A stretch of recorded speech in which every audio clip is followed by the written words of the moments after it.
Yes. आज हम करने वाले हैं external source of recruitment. External source of recruitment means, इसकी डेफिनेशन देखें तो हम इसको कह सकते हैं कि it refers to inviting applications for filling up the vacancies from the candidate outside the organization। जब हम ऑर्गेनाइजेशन के बाहर से लोगों को वैकेंसीज को फिल करने के लिए इनवाइट करते हैं तो उसको क्या कहते हैं, एक्सटर्नल सोर्स को यूज करना। और इसके 11 सोर्सेज हैं, जिसमें सबसे फर्स्ट सोर्सेज है डायरेक्ट रिक्रूटमेंट। इसमें हम लिखते जाएंगे, इसमें फर्स्ट सोर्स है direct recruitment. External source of recruitment, इसमें सबसे फर्स्ट क्या है, डायरेक्ट रिक्रूटमेंट। डायरेक्ट रिक्रूटमेंट क्या होता है?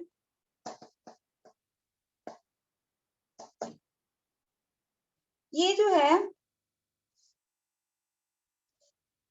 इसमें क्या करते हैं, जैसे फैक्ट्री के बाहर या वर्कशॉप के बाहर एक ना वो लगा देते हैं साइन बोर्ड, उसके ऊपर लिख देते हैं कि हमें इन लोगों की जरूरत है। और ज्यादातर जैसे अनस्किल्ड वर्कर्स होते हैं ना, उनके लिए यूज किया जाता है। तो वेकेंट पोस्ट से रिलेटेड इंफॉर्मेशन को जब फैक्ट्री के बाहर या वर्कशॉप के बाहर ऐसे गत्ते पर या एक ऐसी बोर्ड पे लिख के टांग देते हैं, और जो भी वहां से गुजरता है या फैक्ट्री में जो लोग काम करते हैं वो अपने भाई बंधुओं को या किसी को ही बुला लाते हैं कि भाई यहाँ जरूरत है, चलो आ जाओ। या कोई सड़क पे गुजरता हुआ देख लेगा और अप्लाई कर देगा। तो इसको कहते हैं direct recruitment. This method of recruitment is meant only for the recruitment of the unskilled worker और they are called the casual labourer. याद रखोगे ये, ऐसे मैनेजर, चार्टेड अकाउंटेंट, इसके लिए नहीं बुलाएंगे हम। डायरेक्ट रिक्रूटमेंट नहीं करते। किसके लिए करते हैं, क्या बताया मैंने, किसके लिए करते हैं? अनस्किल्ड लेबर वर्कर के लिए। तो उनको क्या पैसे, वेजेस पे किए जाते हैं डेली बेसिस पे। और this method does not require any advertisement and therefore, इसलिए क्या होता है, ये चीप होता है। इसके लिए कोई ऐड नहीं करनी पड़ती। बाहर रख दिया, फैक्ट्री के बाहर लिख दिया बोर्ड के ऊपर कि हमें 50 लोगों की जरूरत है, हमें 50 मजदूरों की जरूरत है, रोज की दिहाड़ी जो है हम 400 रुपए देंगे, ऐसा लिख देते हैं। और बस जो लोग चाहते हैं वो अप्लाई कर देते हैं, वो सीधा आ जाते हैं कि भाई हमें काम दे दो, उनको काम दे दिया जाता है। This is the cheapest source. सस्ता सबसे साधन है, कुछ नहीं करना पड़ता, कोई एड पे पैसे नहीं खर्च करने पड़ रहे, कुछ नहीं करना पड़ रहा। लोगों की जरूरत है, लोग उसको पढ़ के, बोर्ड पढ़ के आ जाते हैं। समझ में आ रहा है? तो ये क्या फर्स्ट, सबसे पहला क्या कहलाया? इसको क्या बोलेंगे, इस सोर्स को क्या बोलेंगे? Direct recruitment. Direct recruitment. The second is the casual caller. Casual caller क्या होते हैं? सेकेंड क्या है? Casual collar.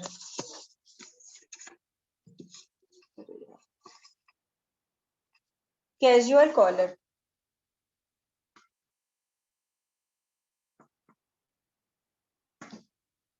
इसमें क्या होता है? कैजुअल कॉलर, कैजुअल कॉलर में क्या होता है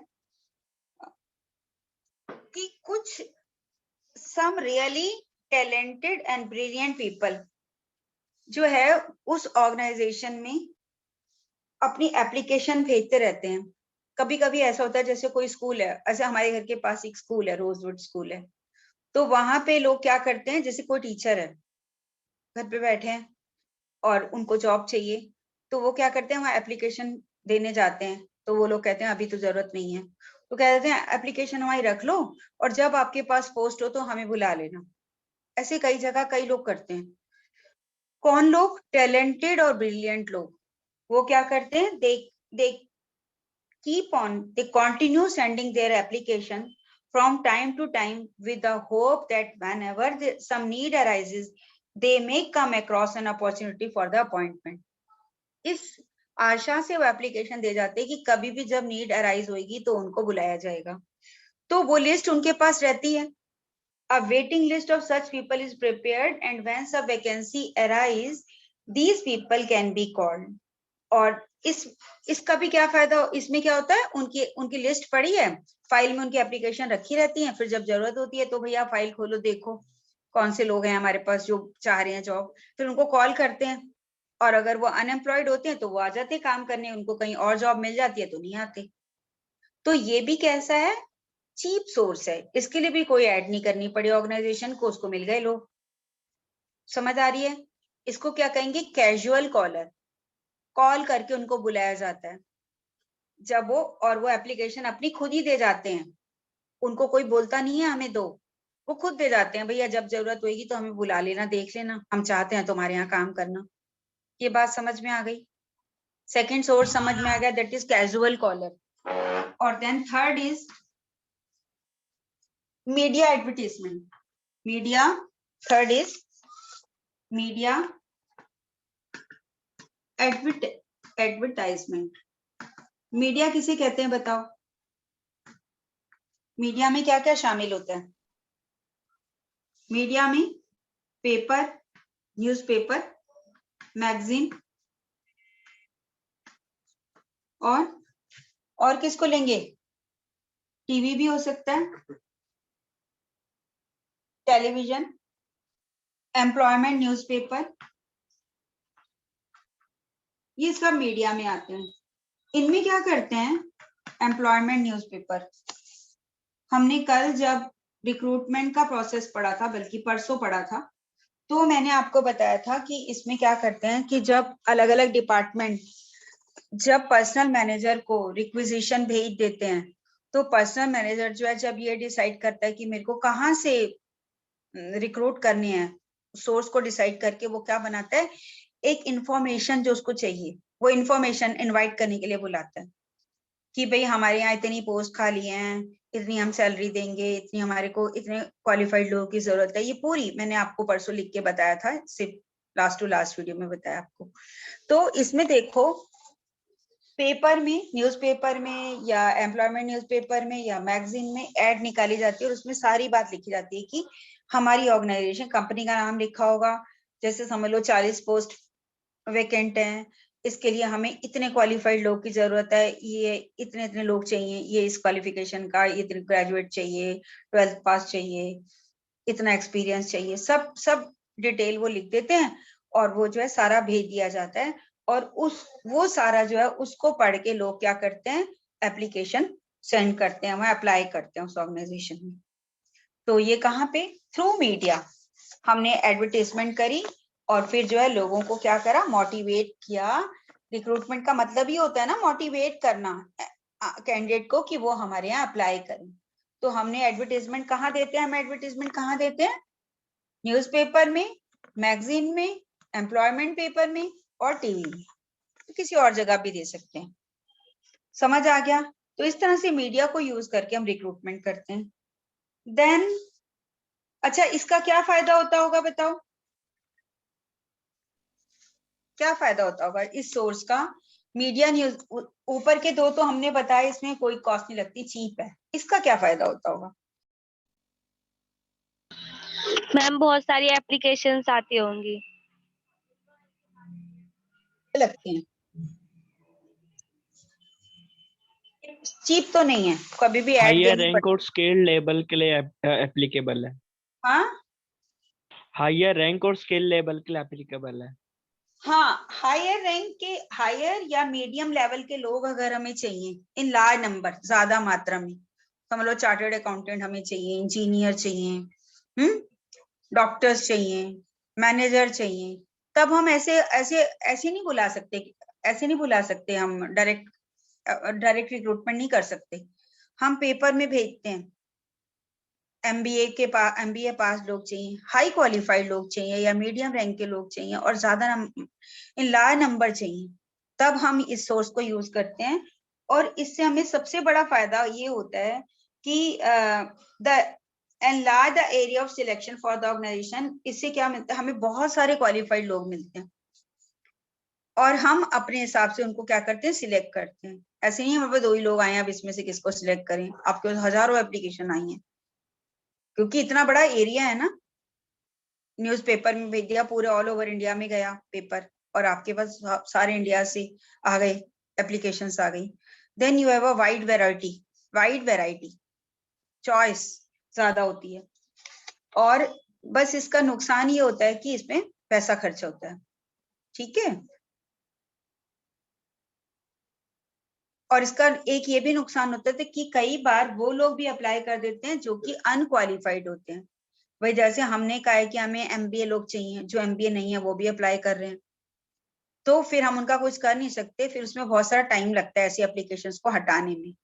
आपको 50 लोग चाहिए, आपके पास 2000 एप्लीकेशन आ गई या 20,000 एप्लीकेशन आ गई, अब उसको बैठ के पढ़ो छांटो, it takes a lot of time and lot of energy also. तो ये नुकसान होता है इसका। देन आता है एम्प्लॉयमेंट एक्सचेंज।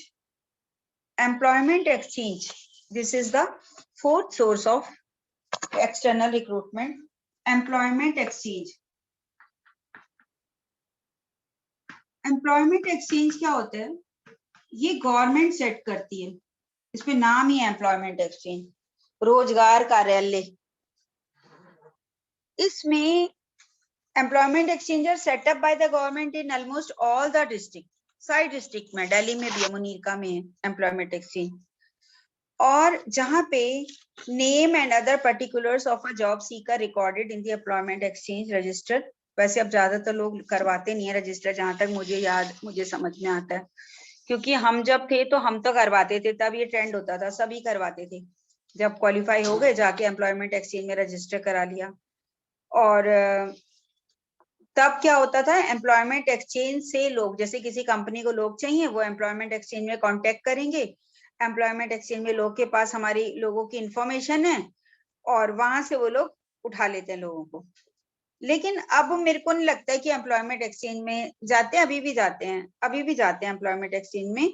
और उनके रजिस्टर में जो लिखे होते हैं सीकर, जॉब सीकर्स, और वहां से जो है वो लोग लेते हैं कि किसी कंपनी को लोग चाहिए तो वो एम्प्लॉयमेंट एक्सचेंज से कांटेक्ट करेंगे, और उसमें जिस क्वालिफिकेशन के लोग चाहिए होते हैं उनके रजिस्टर में लिखा होता है, वो वहां से पिक कर लेते हैं, और इस तरह से क्या होता है, उनको काम मिल जाता है। तो employment exchange is also an external source of recruitment. और उनसे वो लेके, और जो मैनेजर होता है ना, वो इंटरव्यू लेता है, उनका इंटरव्यू लेते हैं, देखते हैं कि भाई हाँ हमें ये तो पता चल जाता है हमारी इस क्वालिफिकेशन के लोग हैं। वो तो अब फालतू तो आएंगे नहीं, वो उन्हीं लोगों को पिक करेंगे, उन्हीं को ही बुलाएंगे, इंटरव्यू लेंगे, अगर सेटिस्फाई होंगे तो उनको अपॉइंट कर देते हैं। तो ये एम्प्लॉयमेंट एक्सचेंज से होगा रिक्रूटमेंट। देन आता है प्लेसमेंट एजेंसीज। फिफ्थ है प्लेसमेंट एजेंसी। फिफ्थ क्या है? Placement agency. कोई बताएगा प्लेसमेंट एजेंसी के बारे में, कोई जानता है? प्लेसमेंट एजेंसी क्या होती है? प्लेसमेंट एजेंसी जो जॉब दिलवाती है, जो जॉब दिलवाती है। जी, जॉब तो दिलवाती हैं ज्यादातर। आपने देखा होगा, मैंने तो जब इनके नाम सुने हैं प्लेसमेंट एजेंसी के, वैसे तो और भी लोग लेते हैं, लेकिन मैंने जनरली जब किसी को नौकर चाहिए होते हैं, जैसे फुल टाइम उनको अपने घर में ही रखना है, तो मैंने देखा, जब मेरे को सबसे पहले पता चला प्लेसमेंट एजेंसी का, तो मुझे ऐसे पता चला कि वो कहने लगे हमने प्लेसमेंट एजेंसी से लिए हैं। तो प्लेसमेंट एजेंसी क्या प्लेस करती है जॉब, है ना? क्या होता है, प्लेसमेंट एजेंसी जो है एक तरह का एम्प्लॉयमेंट एक्सचेंज का ही काम करती है, समझ लो। वहां पे क्या होता है, these agencies are established by the private individuals. People can get their name registered with them. लोग अपना नाम उधर रजिस्टर करा लेते हैं। Such a registration is done usually for the high or medium level job, या तो हाई जॉब्स के लिए या मीडियम लेवल जॉब के लिए, लेकिन मैं लोअर लेवल जॉब की बात कर रही हूँ अभी आपसे।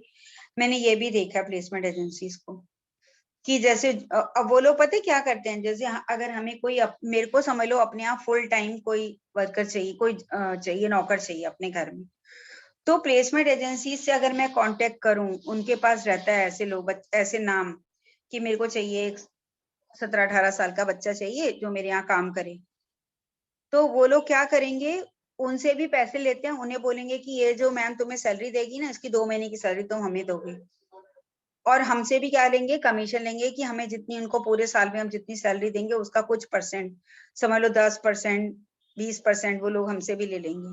तो इस तरह से वो सेटिंग करते हैं, दोनों से पैसे लेते हैं। और फिर क्या होता है, इससे क्या होता है, जिसको जॉब चाहिए होती है, जैसे उस लड़के बच्चे को जॉब चाहिए, और मुझे काम के लिए बंदा चाहिए, तो क्या होगा, मिल जाते हैं। तो इस तरह से क्या होता है, प्राइवेट इंडिविजुअल जो है उन लोगों को रजिस्टर कर लेते हैं जिनको काम चाहिए। फिर जिन कंपनीज को लोग चाहिए होते हैं वो उनसे कांटेक्ट करते हैं, इन प्राइवेट इंडिविजुअल से भी, और उनसे जो है अपने लोग ले लेते हैं उनसे, और उनको फिर अगर वो उनको इंटरव्यू लेते हैं, अगर उनको लगता है वो ठीक है तो उनको जॉब देते हैं। मीन्स एक तरह से आप ये देख लो कि जो काम गवर्नमेंट लेवल पे जो एम्प्लॉयमेंट एक्सचेंज करता है वो प्राइवेट लेवल पे प्लेसमेंट एजेंसीज करती है। समझ आ रही है? Are you understanding? ये डिमांड और सप्लाई के बीच में क्या करती है, एक तरह का एक मीडिएटर का काम करती है, कि जहां डिमांड है, जॉब किसी को चाहिए और इधर किसी को लोग चाहिए, और दोनों के बीच में मीडिएटर का काम करती है, चाहे वो एम्प्लॉयमेंट एक्सचेंज है या प्लेसमेंट एजेंसी है। एम्प्लॉयमेंट एक्सचेंज गवर्नमेंट सेट करती है, जबकि प्लेसमेंट एजेंसी का काम जो होता है वो कौन करता है, प्राइवेट इंडिविजुअल। समझ आ गया? देन आता है मैनेजमेंट कंसल्टेंट और head hunters. Management consultants, sixth है management consultants. Sixth management consultants, ये क्या होते हैं? ये क्या होते हैं management consultants?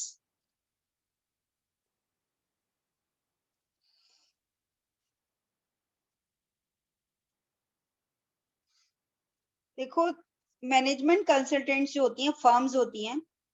Management consultancy is the source of recruitment under which the management consultancy firms help various organization to fill the vacancies of the middle level or the top level executives and get fees for rendering these services. ये भी उसी तरह की हैं जैसे placement agencies हैं। ये mid level और टॉप लेवल वैकेंसीज को फिल करने में हेल्प करती हैं, और इसके वो क्या करती हैं,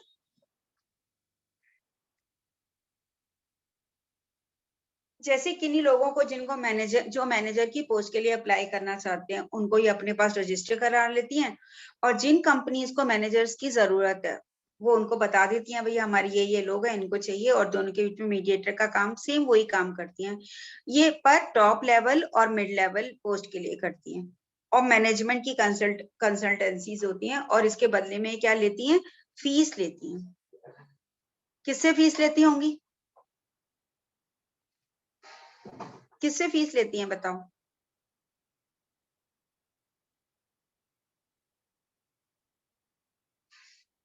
किससे फीस लेती हैं बेटे, कुछ तो बोलो, बोला तो करो यार, तुम तो बिल्कुल ऐसे कोई बच्चा नहीं बोलता।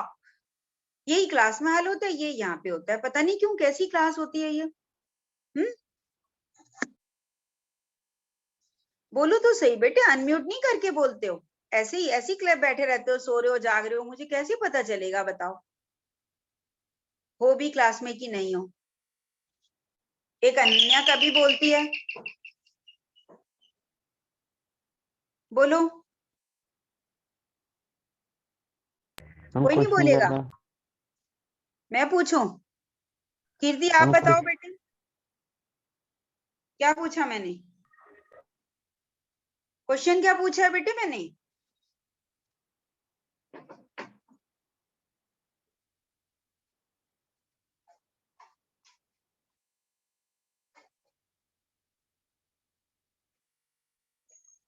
क्या क्वेश्चन पूछा बेटे मैंने?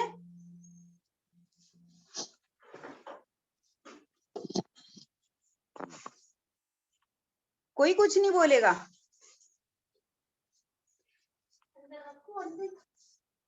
कोई कुछ नहीं बोलेगा एक बार बेटे? क्वेश्चन रिपीट कर दो। मेरे को तो क्वेश्चन ही भूल गया, मैं पूछ क्या रही हूँ। हम बोल रहे चार्जेस किससे ले?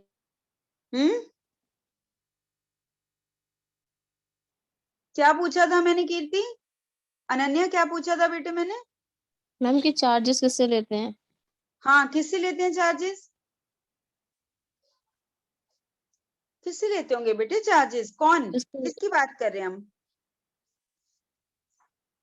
किसकी बात कर रहे हैं बेटे, कुछ तो बोलो, तुम लोग सुन रहे हो नहीं सुन रहे हो कि ना तो तुम वीडियो ऑन करते हो ना बोलते हो, ऐसे तो मैं क्लास नहीं ले सकती बेटे आपकी। नहीं पढ़ना आप अपने आप पढ़ लेना, कोई बात नहीं। मैं प्रिंसिपल सर से बोल दूंगी कि ये बच्चे ऐसे ही क्लास अटेंड करते हैं, एक तो 6-7 बच्चे आते हैं, 10 मिनट बाद क्लास अटेंड करेंगे, वीडियो ऑन करेंगे नहीं, कुछ बोलेंगे है नहीं। वीडियो ऑन करो पहले सब बच्चे एक बार, मैं देखूं शक्लें हो भी कि नहीं हो। वीडियो ऑन करो, नहीं तो आज एब्सेंट लगा के सीधा आज मैं अभी प्रिंसिपल को रिपोर्ट करती हूँ आज आपकी क्लास की, बिल्कुल अभी के अभी। मैं कल से उनको बुलाऊंगी, मैं कहूंगी कि आप मेरी इस क्लास में आओ, ऑनलाइन क्लास में, और देखो बच्चों का हाल। और अभी भी आपको पता है इंटरनल तो मेरे पास है ही, आपके 20-20 नंबर मेरे पास स्टिल आई है, 10 नंबर इस बार के और 10 अगली बार के। मैं देखती हूँ फिर कैसे आप नंबर लेते हो, पूरी क्लास को बता देना। Seriously I am not going to give you internal marks. बहुत तुम लोगों ने बहुत करा है तमाशा, कोई ऐसी क्लास नहीं करती जो तुम लोग कर रहे हो। बोलो तो सही, क्या बोला है मैंने? क्या किससे पैसे लेते हैं बेटे?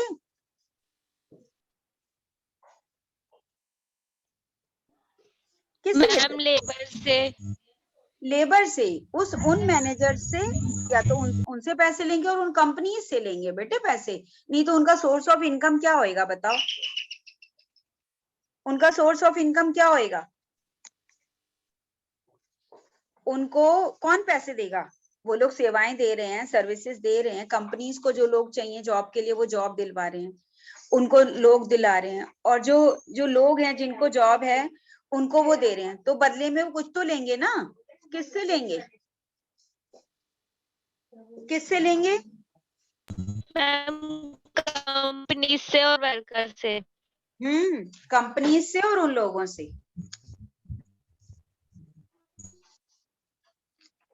Then campus recruitment, 7th is campus recruitment. Campus recruitment क्या होता है? कैंपस रिक्रूटमेंट में क्या करते हैं कि कंपनीज जो होती हैं सीधी कॉलेज में जाती हैं। कैंपस रिक्रूटमेंट देखो, this is the 7th source of recruitment, external source. इसमें क्या होता है कि it refers to the recruitment from the educational institute. ज्यादातर आईआईटी जो कंपनीज होती हैं वो लोग, जब वहां पे बच्चे जो होते हैं फाइनल ईयर में होते हैं, आपने देखा था 3 इडियट पिक्चर देखी हुई है ना? 3 इडियट में वो नहीं देखते आप लोग, वहां पे उनके में इंटरव्यू लेने आते हैं लास्ट ईयर में। जब लास्ट ईयर होता है तो उनके फाइनल एग्जाम से पहले ही क्या होता है, कंपनीज आ जाती हैं बड़ी बड़ी जॉब देने के लिए उनको।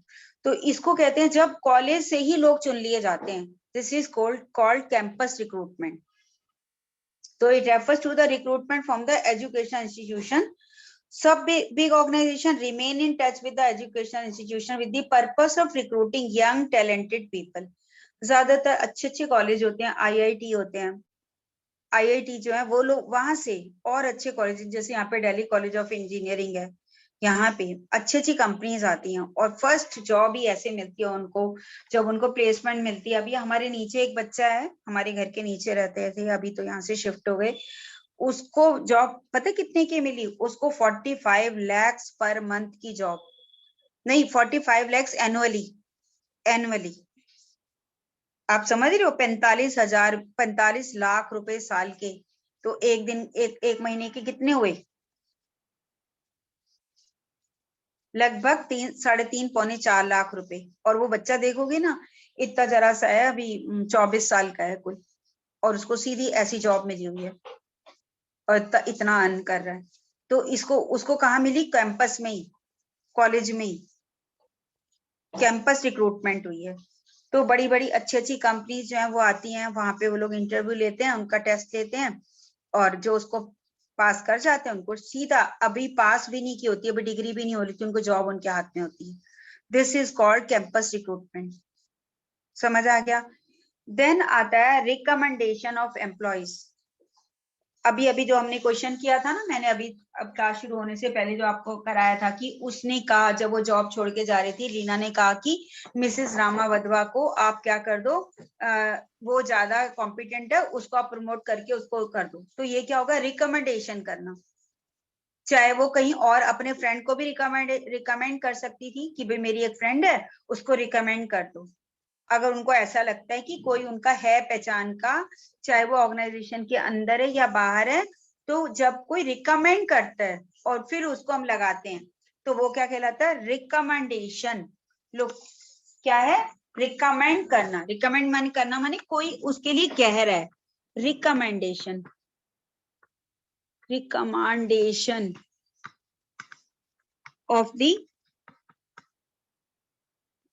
एम्प्लॉई, किसी ने उसको रिकमेंड किया। सम मैनेजर, ये कभी कभी कुछ manager, some manager recruit people on the recommendation of their existing employees, तो in this way the present employee feel encourage and there is a complete control over the new employee. नए employee पे भी पूरा control रहता है और जो present employ होता है वो भी खुश रहता है कि हाँ मेरे कहने पे देखो उन्होंने इसको लगाया है ना। और क्योंकि वो उसका पता होता है, जो किसी के कहने पे आ रहा है तो उसका पता होता है कि हाँ ये बंदा सही है, रिलायबल है, उस पे पैसा भी नहीं खर्च होता, हमें एक फेथफुल बंदा मिल जाएगा, सही बंदा मिल जाएगा। तो ये समझ में आ गया। देन आता है लेबर कॉन्ट्रैक्टर। 9th इज, मैं ऊपर लिख रही हूँ लेबर कॉन्ट्रैक्टर को। 9th is labour contractor. Labour contractor कोई बताएगा, किसी को पता है लेबर कॉन्ट्रैक्टर के बारे में? 9th is labour contractor. Labour contractor क्या होता है? हम गांव से रूरल से बच्चे लेना, हाँ गांव से, टाउन से लेबर से लेना। गांव से लेबर आती है। हाँ ऐसा करते हैं। ज्यादातर ये कहाँ पे होता है? जहाँ पे कंस्ट्रक्शन साइट्स होती है ना, जैसे कहीं सड़क बन रही है, बिल्डिंग बन रही है, जैसे हमारे स्कूल की बिल्डिंग बन रही है, आप देखते हो ना हमारे स्कूल की बिल्डिंग बन रही है, लेबर वहीं रहती है। तो अब कभी समझ लो ऐसे ज्यादा, अभी हमारा और पोर्शन बन रहा है स्कूल का, एक तो बन गया इतना साइट, अभी दूसरा हॉल बन रहा है और अभी एक और बिल्डिंग बन रही है। मान लो गवर्नमेंट की तरफ से उसको प्रेशराइज कर दिया जाए कॉन्ट्रैक्टर को कि 3 महीने में बिल्डिंग बनानी है, अब उसको लोग चाहिए, तो वो क्या करेगा? उसको लेबर चाहिए, तो वो क्या करता है, कॉन्ट्रैक्टर्स होते हैं जिनका सीधा गांव के लोगों से कनेक्शन होता है, तो वो उनको ले आते हैं ट्रेन में बैठा के, अभी टिकट भी भेज देंगे, कहेंगे आजा तू काम है, तो उनका उनसे कनेक्शन रहता है, वो उनसे भी पैसे लेते हैं कमीशन और इधर कॉन्ट्रैक्टर से भी पैसे लेते हैं। कौन? ये लेबर कॉन्ट्रैक्टर। पर साथ में गारंटी भी लेते हैं कि ये जो है कोई बंदा गलत नहीं करेगा, सही है, सही बंदा है, उसकी गारंटी भी लेते हैं। तो इस तरह से, संतोषी 2 मिनट रुक जा, मत इधर धूल उड़ा, छोड़ दे इसको। लेबर कॉन्ट्रैक्टर का समझ में आया कि कैसे वो करते हैं? Yes ma'am. अपॉइंट करते हैं। ज्यादातर ये लेबर के लिए होता है, ज्यादातर नहीं है ही लेबर के लिए। तो लेबर कॉन्ट्रैक्टर लेबर अरेंज करते हैं, गांव से सीधा मंगाते हैं और कंस्ट्रक्शन साइट पे अवेलेबल कराते हैं। Then the next is telecasting. Telecasting क्या होती है? These days some big companies, some big organization give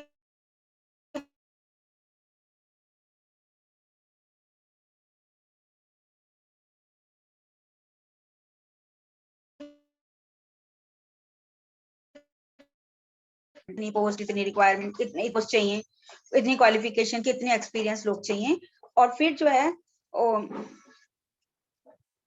उसके बेस पे जो है पूरे पूरे ऑल ओवर दिल्ली से, सॉरी पूरे पूरे ऑल ओवर कंट्री से, इंडिया से जो है लोग क्या करते हैं, अप्लाई करते हैं।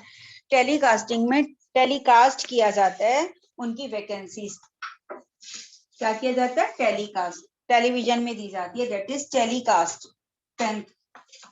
मीडिया वाला जो था वो भी समझ लो यही है, telecasting. Then the last one is web publishing. Web publishing ये अब नया सोर्स है। Web publishing is the new source of appointing people.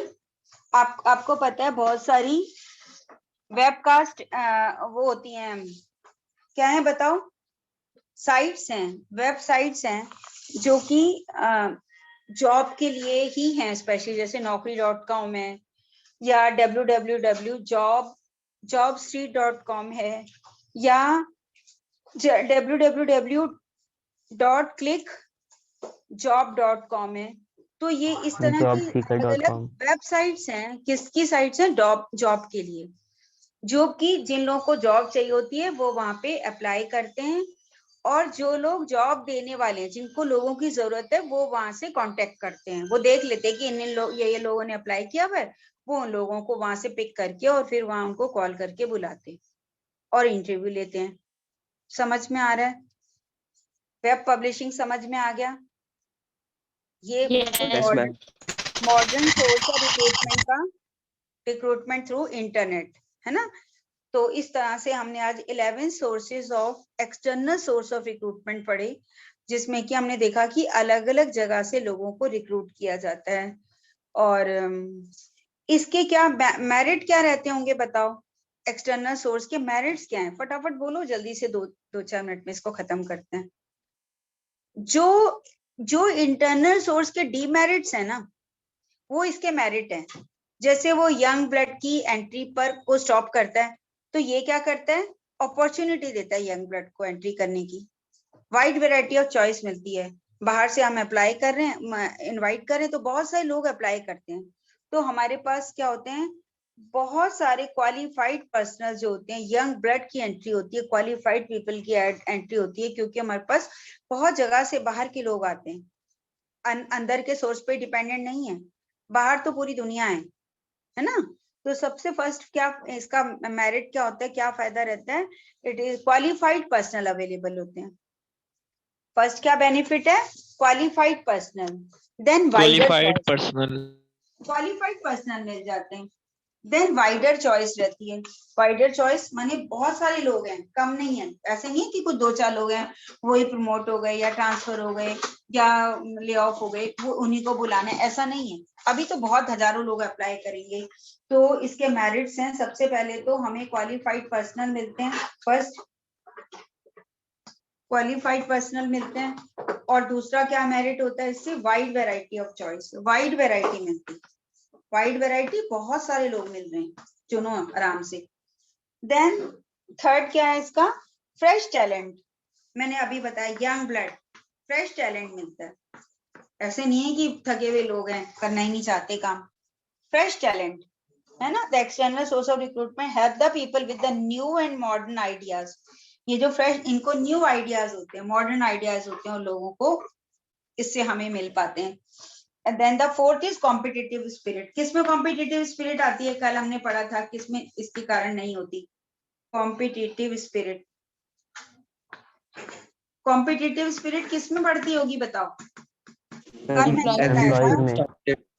हाँ, मैम जो स्टाफ पहले से ही काम कर रहे होते हैं। वेरी गुड, शाबाश। जो पहले से ही काम कर रहे होते हैं, उन लोगों को अब नए लोगों से कंपटीशन करना पड़ता है, तो उनमें क्या आती है? कॉम्पिटिटिव स्पिरिट आती है। वो सोचते हैं हम भी अपने आप में इंप्रूवमेंट लाएं, हम भी अपनी डेवलपमेंट करें। And the last is less chances of favouritism. Less chances of favouritism. अब ऐसा नहीं है कि कोई किसी का फेवरेट है तब उसको प्रमोशन मिल जा रही है, उसको जॉब मिल रही है। इसमें बाहर से हम बाहर से रिक्रूट कर रहे हैं, तो इसमें फेवर कोई नहीं कर पाता है। Less chances of favouritism. Favouritism, कोई किसी का फेवर नहीं करता है ना। कौन करेगा? बाहर के लोग हैं, किसको क्या पता। तो कोई इसका फेवर नहीं लेता, हमें ठीक क्वालिफाइड लोग मिल जाते हैं अपने जरूरत के अनुसार। लॉस क्या होता है बताओ? सबसे बड़ा लॉस क्या होता है इसमें? डीमेरिट क्या है इसका? एक्सटर्नल सोर्स के डीमेरिट बताओ। इकोनॉमिकल नहीं होता।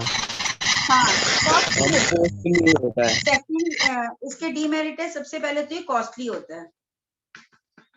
फर्स्ट लीजिए कॉस्टली, और टाइम कंज्यूमिंग होता है, बहुत टाइम लगता है इतनी application, advertisement lack of cooperation. हाँ, टाइम कंज्यूमिंग होता है कि बहुत सारा टाइम लगता है सारे में। एडवर्टाइजमेंट दो, लोग अप्लाई करेंगे, फिर उन एप्लीकेशंस को देखो, फिर छांटो, it's take a lot of time, lengthy process है ना, और टाइम कंज्यूमिंग भी है। और इससे ये भी होता है lack of cooperation. Lack of cooperation, किसका कोऑपरेशन कम होता है? कौन कोऑपरेट नहीं करता बेटे? कौन कोऑपरेट नहीं करता? बताओ बताओ। Old staff old staff cooperate नहीं करता। हाँ, क्यों? और इससे क्या होता है, वो डिससेटिस्फाइड होता है, क्योंकि उसको लगता है हमें तो कर नहीं रहे प्रमोट, नए नए लोग लाके बिठा दिया हमारे सिर पे, हम यहाँ पे 20 साल से काम कर रहे हैं, ये अभी नए नए हैं, ये बन गए प्रिंसिपल। तो क्या होता है, डिससेटिस्फेक्शन रहता है। क्या होता है? डिससेटिस्फेक्शन रहता है अमंग द, और इससे क्या होता है, नॉन कोऑपरेटिव होते हैं। जब डिससेटिस्फाइड होते हैं तो वो कैसे होते हैं, नॉन कोऑपरेटिव होते हैं। देन और क्या है, हम क्योंकि बाहर से लोग बुला रहे हैं तो चांस ऑफ रॉन्ग चॉइस भी होता है। चांसेस ऑफ रॉन्ग चॉइस, हमें नहीं पता बंदा कैसा है, चोर है, धोखेबाज है, कोई हमारी सीक्रेट्स तो नहीं बाहर दे रहा है, तो चांसेस ऑफ रॉन्ग चॉइसेस भी हो जाते हैं। Then the last one is increase in the labour turnover. Increase in the labour turnover, इससे क्या मतलब है,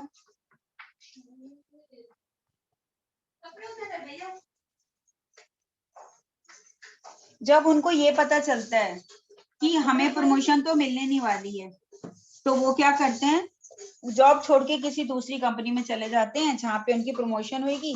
तो इससे क्या होता है, टर्नओवर रेट बढ़ जाता है। समझ आ गई बात?